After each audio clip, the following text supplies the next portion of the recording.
Olá pessoal, tudo bem? Sou o professor Álvaro Dalto da Silva Gomes, economista, especialista em administração de empresas e mestre em controladoria e contabilidade estratégica. O objetivo hoje é falar um pouquinho sobre o processo inflacionário no Brasil. O fato é que a geração atual não tem a menor ideia do que foi esse processo inflacionário, então nada melhor do que produzir um vídeo para explicar isso para essa geração. Por que acabar com a inflação? Como acabar com a inflação? Fatores que provocaram a inflação. Na realidade, por que foi necessário acabar com a inflação? Como é que acabaríamos com a inflação? E quais foram os fatores que provocaram o processo inflacionário no Brasil? A ponto de termos que implantar o Plano Real em 1994. Quem implantou foi o presidente Itamar Franco e não o Fernando Henrique Cardoso. Então essa geração é a geração do Plano Real, é por isso que a gente precisa explicar para eles como é que surgiu o Plano Real. Então nós vamos falar sobre o Plano Real, vamos falar sobre os antecedentes e vamos falar sobre as consequências do Plano Real.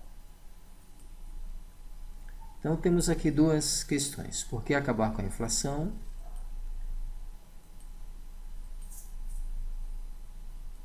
e como acabar com a inflação. Então eu preparei esse slide para explicar para vocês que era necessário eliminar a hiperinflação no Brasil. Então nós iniciamos falando sobre inflação, agora eu estou falando de hiperinflação. Hiperinflação é o seguinte, gente, finalzinho de 1993, olha só o resultado da inflação, 2.700% ao ano ou 80% ao mês. Atualmente a gente convive com uma inflação de 7% ao ano. Tá? Então em 93, boa parte dos jovens que nasceram aqui com o percentual de 2.700%. Então nós precisávamos eliminar o imposto inflacionário. A inflação era um verdadeiro imposto sobre as nossas famílias e afetava de forma drástica a classe baixa e demais trabalhadores. E nós precisávamos eliminar a inflação endêmica, a indexação endêmica, ou seja, a correção monetária. Os salários eram corrigidos, os preços eram corrigidos diariamente. E tínhamos que fazer com que a população abandonasse o dólar como moeda especulativa. Gente, o que se comprava de dólar na época não era brincadeira. Então foram necessárias algumas medidas, como por exemplo, o estabelecimento da paridade cambial. R$1 vai valer $1. Sem isso, a gente não conseguiria modernizar o parque industrial brasileiro. O parque industrial brasileiro estava uma verdadeira sucata. E com esse câmbio na paridade 1 por 1, isso favorecia o processo da importação, porque comprávamos a preços melhores, ou seja, o real passou a ser a moeda forte, então comprávamos com moeda forte. E como nós estávamos passando por um processo de privatização, nada melhor do que vender as nossas estatais com moeda forte, recebendo em dólares. Dessa forma, o setor siderúrgico, a telefonia, a petroquímica, a eletricidade, ferrovia e rodovia passaram para a iniciativa privada. E uma outra medida importante foi a manutenção da taxa de juros alta para atrair o capital especulativo, na proporção de 40% ao ano, para vocês terem uma ideia. E manter as reservas cambiais altas para a manutenção da paridade cambial. O Plano Real só deu certo porque nós passamos a ter reservas cambiais consideráveis. Agora nós vamos explorar esse assunto aqui interessante sobre quais fatores provocaram a inflação. Então eu preparei aqui alguns itens para pensarmos a respeito. Então, o processo de industrialização brasileiro favoreceu a origem de monopólios, duopólios e oligopólios. É claro que com a presença desses modelos, não teria como não resultar em inflação de custos no Brasil. Então, um dos fatores que deram origem ao processo inflacionário no Brasil foi a concentração de empresas no mercado brasileiro nesses moldes de monopólio, duopólio e oligopólio. A diversificação de classes sociais gerou massa consumidora ávida por novidades tecnológicas, o que gerou a inflação de demanda. Então, por exemplo, quem nunca tinha o hábito de usar uma geladeira passou a usar, quem nunca tinha o hábito de usar um fogão passou a usar, quem usava sabão de pedra passou a usar sabão em pó. Então, eles estavam ávidos por produtos novos. Isso provoca aumento de preço. Nós tivemos também a inflação importada derivada do primeiro choque do petróleo em 73 e seis anos depois, o segundo choque do petróleo. É claro que esse aumento do preço no petróleo no Oriente Médio resultou em inflação importada e os preços foram atingidos. As empresas estatais ineficientes e inchadas davam origem à inflação administrada, o governo aumentando o preço a bel prazer e muitas vezes até deixando de aumentar o preço, isso focando as próprias empresas estatais, que passavam a ter problemas crônicos de gestão. E também falta de controle fiscal que conduzia o governo a emitir moeda. Então a dívida pública já era um problema. Como resolver a dívida pública? Vamos emitir moeda. Portanto, estávamos diante de 5 focos inflacionários. Isso não é brincadeira, gente. Temos que falar um pouquinho também sobre os antecedentes históricos. Quais são esses antecedentes históricos? Anos 30. Ocorre a primeira Revolução Industrial no Brasil. Anos 40. Inicia-se um processo não de privatização, mas de estatização. Anos 50, nós vamos passar pela segunda Revolução Industrial. Anos 60, anos de chumbo. Só um detalhe, anos 50, porque segunda Revolução Industrial? Por causa da entrada das multinacionais no Brasil. Principalmente as indústrias automobilísticas. Anos 60, anos de chumbo em função da ditadura, a partir de 64, e de 67 a 73 nós vamos passar pela fase do milagre econômico. Nós vamos crescer aqui que nem a China, 10 a 12% ao ano.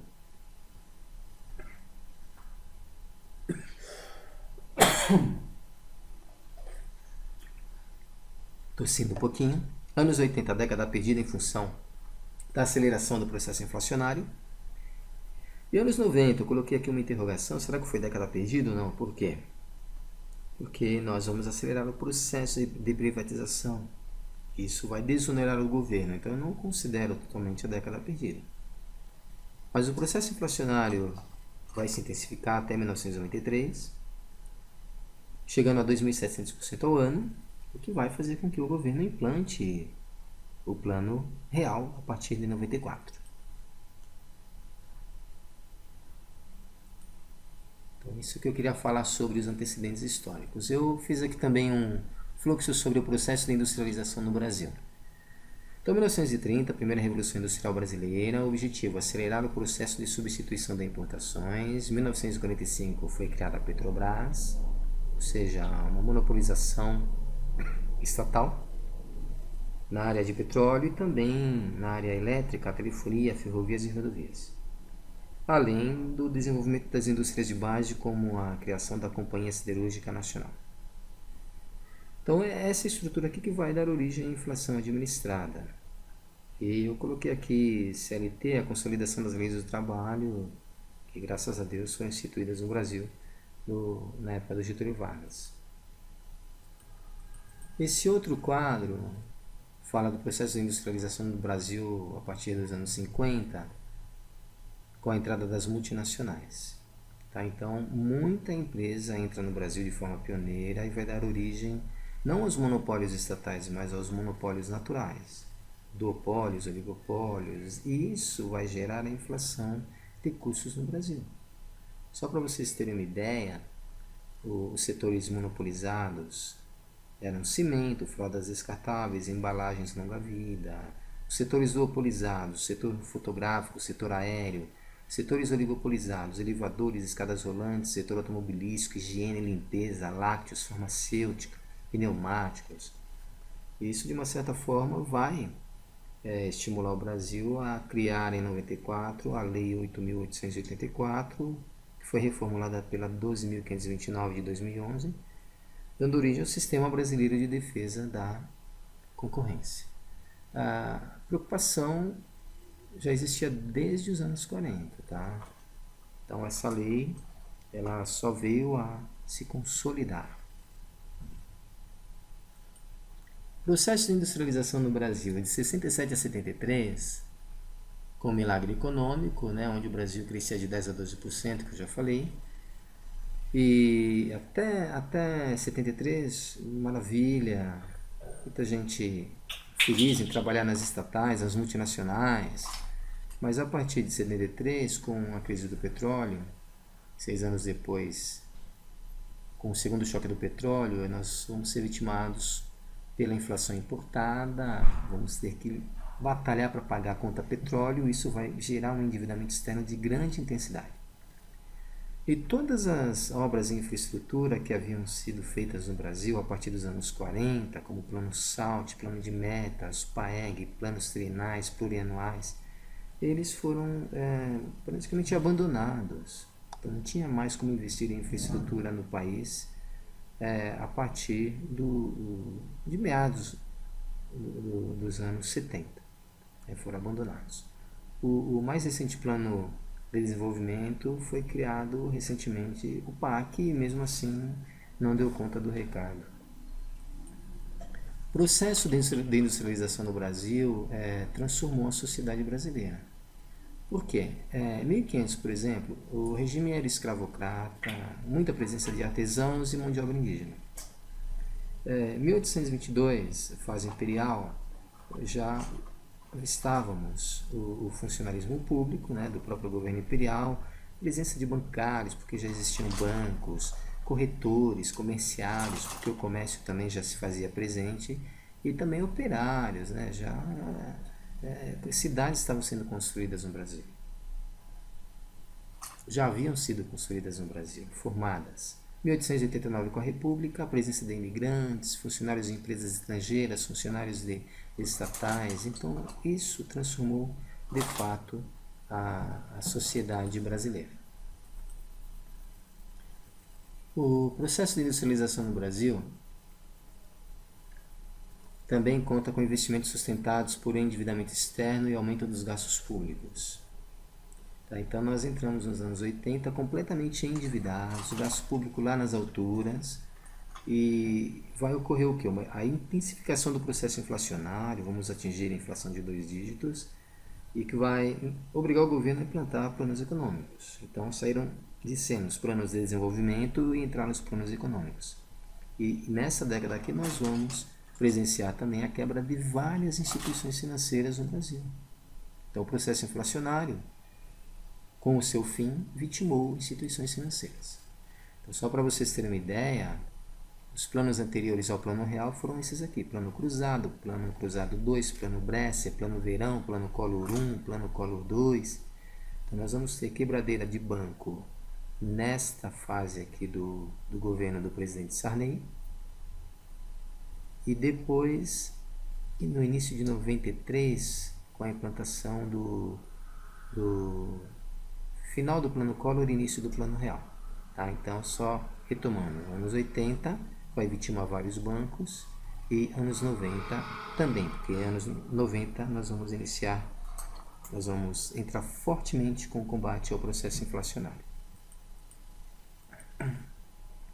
Então, falando sobre os planos anteriores ao Plano Real, que são esses aqui.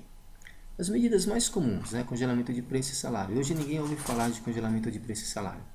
Expurgo do fundo de garantia e arroxo salarial. Estamos perdendo renda real, mas não é um arroxo salarial como ocorria na época. Implantação da tablita com controle de preços e criminalização de empresários que aplicassem abuso do poder econômico, além do confisco. Então, não estávamos vivendo mais a ditadura política, mas passamos a viver da ditadura econômica.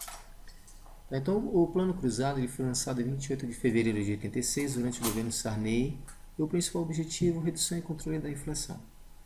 Então, foi criado o Cruzado Novo em substituição ao Cruzeiro, e congelamento do preço de produtos e salários por um ano. Os efeitos foram terríveis. Só para vocês terem uma ideia, começou a faltar mercadoria nos supermercados, porque os empresários, os comerciantes não podiam reajustar preço. Então, muitos empresários e fazendeiros resolveram não colocar seus produtos à venda. Então, qual foi o resultado disso? Desabastecimento. E é evidente que a inflação, ela volta a crescer. Plano Cruzado 2, no final de 86,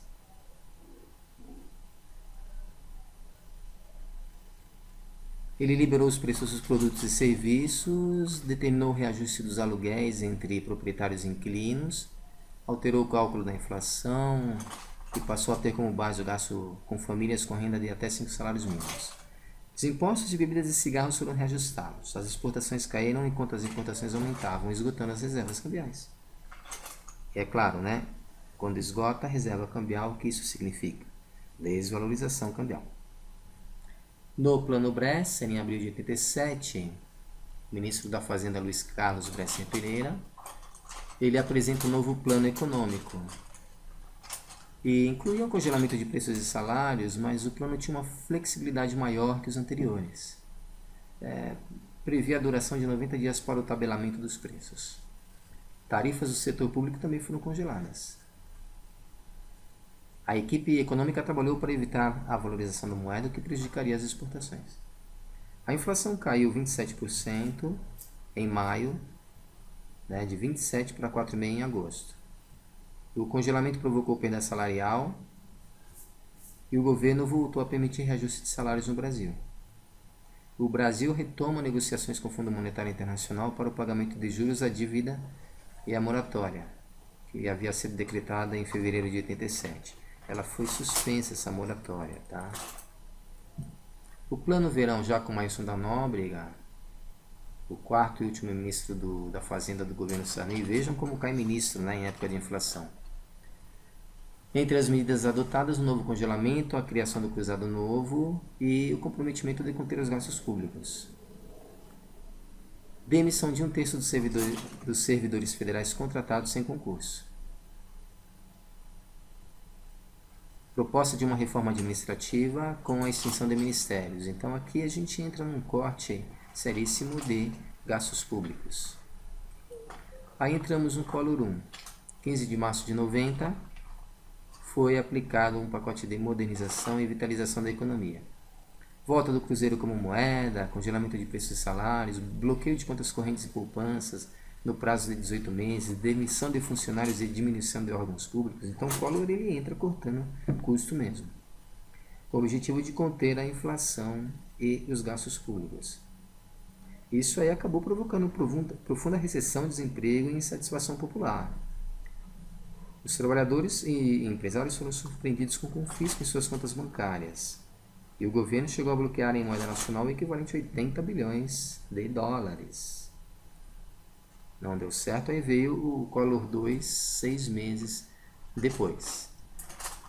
Previa a diminuição da inflação e outros cortes orçamentários também. Então, mais uma vez, o Collor entra cortando mesmo, super coerente. Porém, a população ficou super descontente. A Zélia Cardoso, que era ministra da Economia, não suportou a pressão, ela pediu demissão em 91. E assume Marcílio Marques Moreira, que não lançou nenhuma medida de impacto. E a ideia dele era liberar os preços gradualmente, salários também. E em função das denúncias de corrupção na administração Collor, envolvendo ministros, amigos pessoais e até a primeira-dama Rosane Collor, o tesoureiro PC Farias, o amigo do presidente, foi acusado de tráfico de influência, lavagem e desvio de dinheiro. E isso aí vai resultar, obviamente, no impeachment. Então, quais foram as instituições financeiras que quebraram nos anos 80? Eu cito aqui 3. O Banco Comindi, que era o terceiro maior banco do Brasil, o Banco Auxiliar e a Coroa Brastel. Só para ficar registrado quais instituições foram essas. Por que os planos econômicos não deram certo? Então, olha só que interessante. Combate à inflação não agrada instituições financeiras. Elas ganhavam muito dinheiro com o lucro inflacionário. Controle do processo inflacionário também não agrada muito às empresas, porque as empresas ganhavam muito dinheiro com a retenção e giro de estoques. Então esses setores tornaram-se potenciais inimigos do governo. E o governo, que tinha pouquíssimas reservas cambiais, sofria de ataques especulativos. Olha só, para vocês terem uma ideia, o volume de reservas cambiais em 85, 14 bilhões, 94, 30 bilhões, 97, 60 bilhões, 98, 30 bilhões, 2013, 370 bilhões. E nós continuamos atualmente com essa cifra aqui de 370 bilhões de dólares. Então, isso aqui é resultado de muito capital especulativo no Brasil. As crises internacionais à vista. Quais são? Olha só, 94 tivemos crise no México, 97 crise na Ásia, 98 crise no Equador, 99 crise na Argentina, 2001 crise nos Estados Unidos, crise na Europa e nos Estados Unidos em 2008. Olha o que aconteceu com a moeda brasileira. De 1 por 1, em 94 foi para 1,50 em 99, 2002 2,80, 2013 2,35 e atualmente 3,70. Meu Deus, hein? Quais foram as instituições financeiras que quebraram nos anos 90? Banco Econômico, Banco Nacional, Banco Bamerindos, Banco Marca, Banco Fonte Sindan. Isso quer dizer que o processo inflacionário mais uma vez vai vitimar instituições financeiras. Mudanças à vista. Foi instituído o PROE. O governo brasileiro vai colocar aproximadamente 500 bilhões de reais para salvar os bancos. Instituição do Fundo Garantidor de Crédito. Dinamização do Conselho Administrativo de Defesa Econômica, criação do Conselho de Controle de Atividades Financeiras, implantação de novas legislações. Vamos encarar novas crises internacionais e novas visualizações de tendências. Então, o que foi o PROE? Foi o Programa de Reestruturação e Fortalecimento do Sistema Financeiro Nacional. Então, tinha que salvar bancos, senão o sistema financeiro quebrava. Então foi comprometido 2,7% do PIB médio. Eu falei 500 bilhões de dólares, né? Mas tenho que corrigir aqui. 20 bilhões de reais que corrigido, talvez hoje seja equivalente aí a 30 bilhões de dólares, talvez. Aí precisaríamos fazer uma conta, né? É o Fundo Garantidor de Crédito que vai dar garantia aos clientes de bancos até 250 mil reais. Então hoje nós temos uma cobertura, foram medidas interessantes. E sobre o Sistema Brasileiro de Defesa da Concorrência, temos aqui essa estrutura, a Secretaria de Acompanhamento Econômico, Secretaria de Direito Econômico, Ministério Público, Polícia Federal, todos preocupados com a formação de trustes e cartéis. Esta lei sofreu reformulação e surge a 12.529, dando origem ao Supercad, que passa a acompanhar incorporações, fusões, cisões, arrendamentos e participações societárias no Brasil. A evolução da dívida pública interna. Olha só o que aconteceu. Em 94, a dívida pública interna era de 60 bilhões de reais, 2002, 600 bilhões, 2013, 2 trilhões e estamos fechando o ano de 2016 com aproximadamente 3 trilhões de reais. Então, houve um aumento abrupto da dívida. As legislações implantadas que foram favoráveis à gestão do Brasil. Lei das diretrizes orçamentárias. Então, o orçamento público no Brasil hoje é extremamente importante. O governo tem que planejar o orçamento. A lei de improbidade administrativa. Atos de improbidade praticados por qualquer agente público, administração direta, indireta e fundacional, empresas que incorporam o patrimônio público. Então, aqui é uma forma de responsabilizar os gestores. A lei das licitações de 93 vai dar uma cara nova à forma como o governo contrata as empresas. A lei de combate à lavagem de dinheiro, porque esse processo de lavagem começa a se intensificar bastante no Brasil. A lei de responsabilidade fiscal, criminalizando os gestores públicos irresponsáveis com a gestão do erário público, e a criação da lei anticorrupção, que nasce como projeto de lei e hoje já está valendo como legislação também. Tá? Então, a legislação, ou essas legislações que foram criadas, elas ajudaram a dar uma nova cara para o Brasil. Mas vejam que não acabaram com procedimento de lavagem e nem de corrupção. Aí a Operação Lava Jato para mostrar tudo isso para nós. Sobre as crises internacionais, como é que surgiram essas crises? Por exemplo, a crise de 2008 subprime é uma crise financeira desencadeada em 2006 a partir da quebra das instituições de crédito dos Estados Unidos. Então foram instituições financeiras que quebraram porque fizeram uso de uma liberação de crédito em demasia para o setor imobiliário. Foi uma ganância instituída nos Estados Unidos. Enquanto na Europa, os problemas foram gerados mais em função do aumento dos gastos públicos. Então, a crise nos Estados Unidos foi diferente da crise na Europa. Enquanto nos Estados Unidos a palavra-chave era ganância, na Europa, excesso de gastos públicos. As medidas que foram tomadas de combate à crise, aqui no Brasil, foi a implantação do PAC, para não deixar a economia ruir. É uma forma de você aumentar os gastos públicos.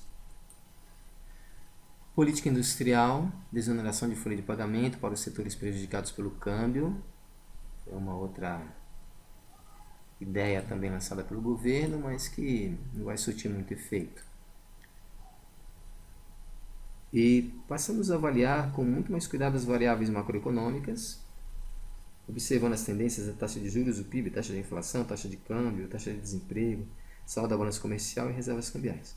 Então, se a gente for analisar hoje, taxa de juros está alta, PIB estancou, estamos vivendo uma recessão, taxa da inflação está subindo, taxa de câmbio está aí preocupante, mas favorável à exportação, taxa de desemprego aumentou, saldo da balança comercial melhorou, reservas cambiais ainda preservadas. Reflexo dos planos no mercado. Então temos aqui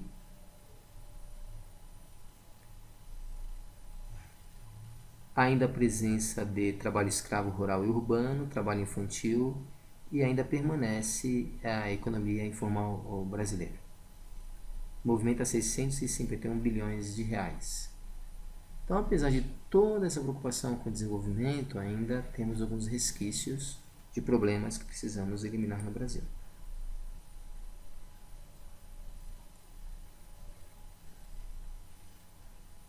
Temos aqui também um slide que fala sobre expurgo, mas eu não vou tratar muito bem desse assunto porque foge um pouquinho ao tema. Eu quero agradecer a atenção de todos vocês. Espero que tenham gostado dessa exposição sobre a origem do processo inflacionário no Brasil. Obrigado, gente.